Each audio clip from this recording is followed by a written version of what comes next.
অহা 2 তাৰিখে আমাৰ বাবে আৰু এক প্ৰাপ্তিৰ দিন। ৰাজ্যৰ শিক্ষামন্ত্ৰী হৈ থকা অৱস্থাত সৰ্বশিক্ষা অভিযানত আমি বহুত শিক্ষকৰ নিযুক্তি দিছিলোঁ। প্ৰায় 35,000 শিক্ষকে এতিয়াও সৰ্বশিক্ষা অভিযানত কাম কৰে।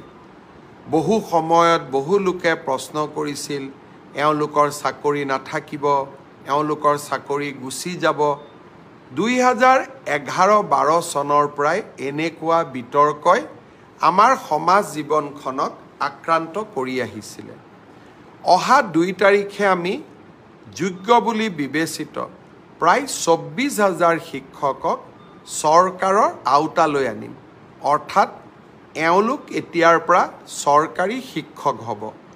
NPSৰ ব্যৱস্থা থাকিব।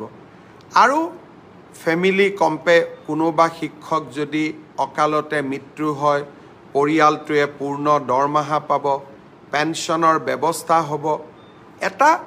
তেওঁলোকে জীৱনত নতুন নিৰাপত্তা পাব।